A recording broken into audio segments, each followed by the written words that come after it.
দীর্ঘ ৬ মাস পর কিশোরগঞ্জের ঐতিহাসিক পাগলা মসজিদের ১৩টি লোহার দান সিন্দুক খোলা হয়েছে।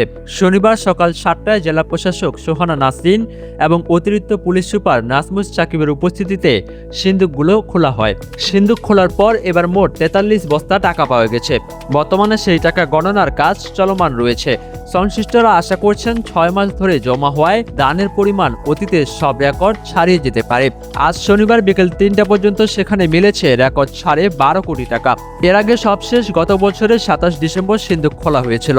সে সময় ১৩টি সিন্দুক থেকে ৩৫ বস্তা টাকা উদ্ধার করা হয়। গণনা শেষে নগদ অর্থের পরিমাণ দাঁড়ায় ১১,৭৮,৪৮,৫৩৮ টাকা। এছাড়াও বৈদেশিক মুদ্রা, স্বর্ণালংকার এবং বিভিন্ন মূল্যবান সামগ্রীও পাওয়া যায়। মসজিদ কর্তৃপক্ষের তথ্য অনুযায়ী বর্তমানে পাগলা মসজিদের ব্যাংক হিসেবে জমাকৃত অর্থের পরিমাণ ১১৪,৭৭,৩৫২ টাকা।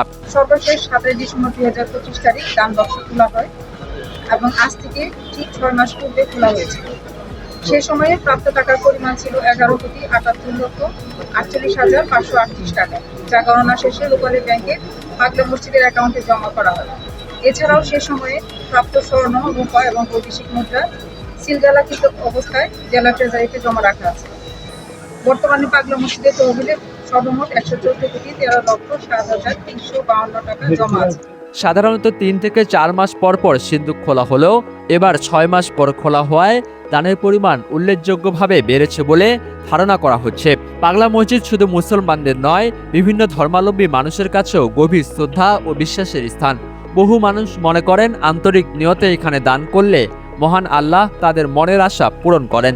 এই বিশ্বাস থেকেই প্রতিদিন দেশ বিদেশ থেকে অসংখ্য মানুষ নগদ অর্থ, বৈদেশিক মুদ্রা, স্বর্ণালংকার সহ নানা সামগ্রী দান করেন। অনেকেই রোগ মুক্তি, সন্তান লাভ, উচ্চশিক্ষা, চাকরি কিংবা অন্যান্য ব্যক্তিগত কল্যাণের উদ্দেশ্যে মানত করে থাকেন। শুধু অর্থ নয়, গরু, ছাগল, হাঁস, মুরগি, কবুতর, ধান, চাল, ফলমূল সহ বিভিন্ন ধরনের উপহারও নিয়মিতভাবে দান করা হয়। এসব দান নিলামের মাধ্যমে বিক্রি করে মসজিদের তহবিলে জমা করা হয়। ঐতিহাসিক সূত্রে জানা যায়, প্রায় ২.৫ শতাব্দী পুরনো এই মসজিদটি ১৯৭৯ সালের ১০ই মে থেকে ওয়াকফ এস্টেটের তত্ত্বাবধানে পরিচালিত হচ্ছে। মসজিদের নামকরণ নিয়ে প্রচলিত রয়েছে দেওয়ান জিলকদর দাদ খানের উত্তরসূরি আধ্যাত্মিক সাধক পাগলা সাহেবের স্মৃতি। তার নাম থেকেই পাগলা মসজিদ নামটির উৎপত্তি হয়েছে বলে ইতিহাসবিদদের ধারণা।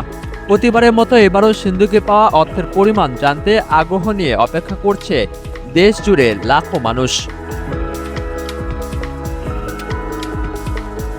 মাহমুদ বিন মারুফ, নিউজ ডেস্ক, ডেইলি সকালবেলা।